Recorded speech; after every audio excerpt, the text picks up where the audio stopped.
ایرانی قومی سلامتی کونسل کے سربراہ علی لاریجانی شہید، اسرائیلی وزیر دفاع کا دعویٰ۔ اسرائیل نے رات کو تہران پر شدید بمباری کی تھی۔ ایرانی میڈیا نے علی لاریجانی کی شہادت کے اسرائیلی دعوے کو مسترد کر دیا۔ اسرائیل کا ایرانی پاسداران انقلاب کے بسیج فورس کے کمانڈر غلام رضا سلیمانی کو نشانہ بنانے کا بھی دعویٰ۔ اسرائیلی حکام کے مطابق غلام رضا سلیمانی کو گزشتہ رات حملے میں ہدف بنایا گیا۔ ایران کے کمانڈ اینڈ کنٹرول سسٹم پر بڑا حملہ کیا۔ ایرانی عسکری قیادت کو نشانہ بنانے کا سلسلہ جاری رکھا جائے گا۔ ایرانی سرکاری میڈیا نے علی لاریجانی کا لکھا ہوا نوٹ جاری کر دیا۔ علی لاریجانی کا اپنے نوٹ میں ایرانی بحریہ کے شہداء کو خراج عقیدت کہا۔ شہداء کی یاد ہمیشہ ایرانی قوم کے دلوں میں زندہ رہے گی۔ قربانیوں سے مسلح افواج کے ڈھانچے کو مزید مضبوطی ملے گی۔ ایرانی اپنی خود مختاری کے دفاع کے لیے ہر قیمت ادا کرے گا۔ ایرانی بحریہ کی قربانیاں عالمی طاقتوں کے خلاف جاری جدوجہد کا اہم حصہ ہیں۔ اسرائیل اور امریکہ کے ہمدان، شیراز، مرکزی اور اصفہان سمیت متعدد شہروں پر بھی حملے۔ عراق شہر میں رہائشی علاقے پر حملے میں 4 افراد شہید۔ 28 فروری سے جاری حملوں میں اب تک 1444 افراد شہید، 18,000 سے زائد زخمی ہو چکے۔ ایرانی ہلال احمر کے مطابق امریکہ اور اسرائیل ایران پر حملوں میں اب تک 200 سے زائد شہروں کو نشانہ بنا چکے ہیں۔ آبنائے ہرمز کھلوانے میں مدد نہ دینے پر امریکی صدر کے اتحادیوں سے شکوے۔ ڈونلڈ ٹرمپ نے میڈیا سے گفتگو میں کہا، نیٹو پر اربوں ڈالرز خرچ کیے، ہمارے دفاع کے لیے وہ موجود نہیں۔ برطانوی وزیر اعظم نے مجھے مایوس کیا۔ جنگ جیتنے کے بعد کیئر سٹارمر نے جنگی جہاز بھیجنے کا اعلان کیا۔ برطانوی وزیر اعظم کو بتا دیا، اب آپ کے جنگی جہازوں کی ضرورت نہیں ہے، ہم 40 سال سے آپ کی حفاظت کر رہے ہیں۔ کچھ ملک آبنائے ہرمز میں مدد دینے کے لیے تیار نہیں، ہم نے انہیں بچایا اور یہ ہمارے لیے پرجوش نہیں۔ چین، جاپان، کوریا اور دیگر ممالک سے بھی مدد مانگ لی۔ مزید کہا، امریکہ نے ایرانی رجیم کا خاتمہ کر دیا۔ آبنائے ہرمز میں بارودی سرنگیں بچھانے والی کشتیاں ڈبو دیں۔ ایران کا بحری فضائی دفاع ختم ہو چکا۔ میرے خیال میں ایران کے نئے سپریم لیڈر بھی زندہ نہیں۔ ایران میں مذاکرات کے قابل کوئی قیادت نہیں۔ کیا جنگ اسی ہفتے ختم ہو جائے گی؟ صحافی کا ٹرمپ سے سوال۔ امریکی صدر نے جواب دیا، ابھی کچھ نہیں بتا سکتا کہ جنگ جلد ختم ہوگی۔ پاکستان نے افغانستان میں امید ہاسپٹل کو نشانہ بنانے کی تردید کر دی۔ وزارت اطلاعات کے مطابق امید ہاسپٹل کو نشانہ بنانے کا دعویٰ بے بنیاد اور حقیقت کے برعکس ہے۔ ہاسپٹل کثیر المنزلہ عمارت، نشانہ بننے والا مقام فوجی عسکری ڈھانچہ تھا۔ وزارت اطلاعات کے فیکٹ چیک کے مطابق افغان طالبان کے سرکاری ہینڈلر نے ویڈیو کو ڈیلیٹ کر دیا۔ پاک فوج کی افغان طالبان اور فتنہ الخوارج کے خلاف کامیاب اور مؤثر کارروائیاں۔ خیبر سیکٹر سے ملحقہ افغان طالبان کی فوجی پوسٹوں کو کامیابی سے نشانہ بنایا گیا۔ سیکیورٹی ذرائع کے مطابق پاک فوج نے اینٹی ٹینک گائیڈڈ میزائل کے ذریعے پوسٹوں کو مکمل طور پر تباہ کر دیا۔ مؤثر کارروائیوں سے افغان طالبان کو بھاری جانی و مالی نقصان اٹھانا پڑا۔ پاک فوج نے شمال وزیرستان میں افغان طالبان کی جھنڈا پوسٹ کو تباہ کر دیا۔ پاک فوج نے 16 مارچ کی شب کابل اور ننگرہار میں افغان طالبان فوجی تنصیبات کو کامیابی سے نشانہ بنایا۔ کابل میں 2 مقامات پر ٹیکنیکل سپورٹ انفراسٹرکچر اور ایمونیشن سٹوریج کو مؤثر انداز میں تباہ کر دیا گیا۔ ننگرہار میں کارروائی کرتے ہوئے 4 مقامات پر افغان طالبان کی ملٹری تنصیبات کو بھی کامیابی سے نشانہ بنایا گیا۔ ننگرہار میں فضائی کارروائیوں کے دوران ٹیکنیکل انفراسٹرکچر اور ایمونیشن کو تباہ کر دیا گیا۔ کراچی شاہ لطیف ٹاؤن ملیر میں ہلاک دہشت گرد بی ایل اے کا اہم کمانڈر نکلا۔ سی ٹی ٹی حکام کے مطابق مارا گیا دہشت گرد کالعدم بی ایل اے کے الفتح اسکواڈ کا اہم کمانڈر سہیل بلوچ عرف گرگ تھا۔ سہیل بلوچ 2022 میں بی ایل اے میں شامل ہوا اور اہم کمانڈر کے طور پر سرگرم رہا۔ خوزدار میں ڈپٹی کمشنر پنجگور ذاکر بلوچ کی ٹارگٹ کلنگ میں بھی دہشت گرد سہیل بلوچ ملوث تھا۔ جعفر ایکسپریس حملے کے لیے 5 خودکش بمبار بھی سہیل بلوچ نے بھیجے تھے۔ 17 فروری کے آپریشن میں 4 مطلوب دہشت گرد مارے گئے تھے۔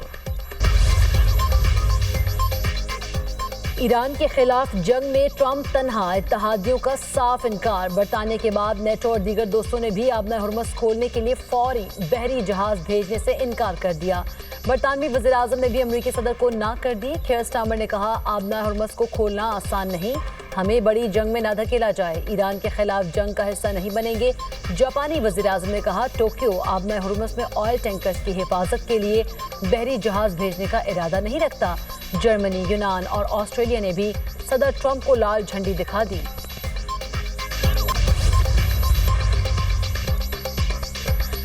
وقت آ گیا ہے ایران جنگ کو فوری ختم کیا جائے۔ یورپی یونین کے خارجہ امور کے سربراہ کایا کلاس کا کہنا ہے ایران میں جاری جنگ کے عالمی معیشت پر گہرے اثرات مرتب ہو رہے ہیں۔ ایران تنازع پر تمام شراکت داروں سے رابطے میں ہے، مل کر مشترکہ موقف اختیار کریں گے۔ ہمیں ایران کے خلاف جنگ پر اعتماد میں نہیں لیا گیا۔ امریکہ کے اقدامات کو سمجھنا مشکل ہو رہا ہے۔ آبنائے ہرمز کو کھلا رکھنے کے لیے سفارتی راستے تلاش کرنا ناگزیر ہے۔ خطے کے ممالک بشمول ایران کے ساتھ مل کر قابل قبول حل تلاش کرنا ہوگا۔ بحیرہ اسود سے ملتا جلتا ماڈل آبنائے ہرمز میں بھی استعمال کیا جا سکتا ہے۔ آبنائے ہرمز دشمنوں کے لیے بند رہے گی، ایران کا دو ٹوک پیغام۔ وزیر خارجہ عباس عراقچی کہتے ہیں خارج جزیرے پر جس ملک سے بھی حملہ ہوگا وہاں تیل تنصیبات کو نشانہ بنائیں گے۔ امریکی وزیر جنگ کہتے ہیں کوئی رحم نہیں ہوگا تو وہ طاقت کا مظاہرہ نہیں کر رہے، وہ اخلاقی دیوالیہ پن اور بین الاقوامی جنگی قوانین کی جہالت ظاہر کر رہے ہیں۔ سیکیورٹی چیف علی لاریجانی نے کہا ایران پر حملہ ہوا تو مسلم ممالک نے ساتھ نہیں دیا، جس پر افسوس ہے۔ بعض ممالک نے ہمیں ہی دشمن قرار دیا۔ ایران سے یہ توقع نہیں کی جا سکتی وہ ہاتھ باندھے خاموش کھڑا رہے۔ ایران امریکہ اور اسرائیل کے سامنے ڈٹ کر کھڑا رہے گا۔ ایران ہمسائے ممالک پر غلبہ نہیں چاہتا۔ جزیرہ خارق پر حملہ عالمی توانائی مارکیٹ کی بنیادیں ہلا دے گا۔ ایرانی نیول چیف کا انتباہ، کہا خارق پر حملے سے توانائی قیمت اور ترسیل پر غیر معمولی اثرات ہوں گے۔ ایران کے اسرائیلی اور امریکی اہداف پر خیبر شکن اور قدر میزائلوں سے تازہ حملے، متعدد مقامات پر آگ بھڑک اٹھی۔ تل ابیب میں کئی عمارتیں اور گاڑیاں تباہ، درجنوں افراد زخمی۔ بیت الشمیس پر بھی میزائل داغے گئے۔ اسرائیل میں ہلاک فوجیوں اور شہریوں کی تعداد 15 ہو گئی۔ جنگ کے آغاز سے اب تک 3350 فوجی اور شہری زخمی ہونے کی تصدیق۔ ہلاکتوں کے معاملے پر اسرائیلی حکام خاموش۔ جنگ میں ہلاک امریکی فوجیوں کی تعداد 13 ہو چکی، تقریباً 200 امریکی زخمی ہو چکے ہیں فوجی۔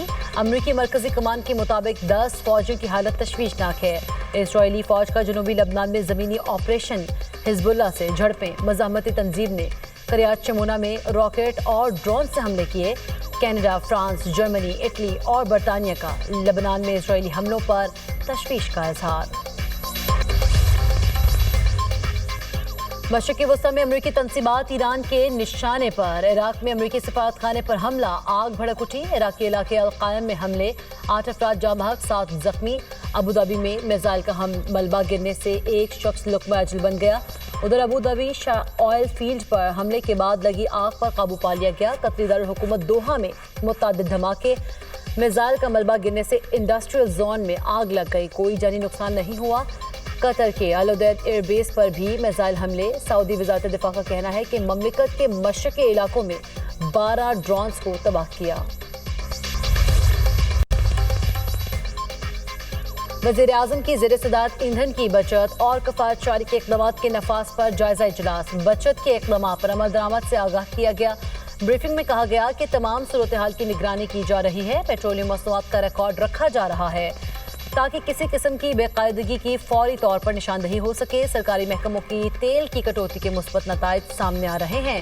بچت کے اقدامات سے موجودہ صورتحال سے عوام کو ریلیف فراہم کرنے میں مدد ملے گی۔ ملکی ضروریات پوری کرنے کے لیے ادویات کا مناسب ذخیرہ موجود ہے۔ شہباز شریف نے کہا حالات کی بہتری تک تمام متعلقہ ادارے ہنگامی اقدامات کے لیے تیار رہیں۔ نائب وزیر اعظم اسحاق ڈار کا آذربائیجان کے وزیر خارجہ سے ٹیلی فونک رابطہ، خطے کی تازہ صورتحال اور باہمی دلچسپی کے امور پر تبادلہ خیال۔ دونوں رہنماؤں میں دیگر اہم امور پر بھی بات چیت کی گئی۔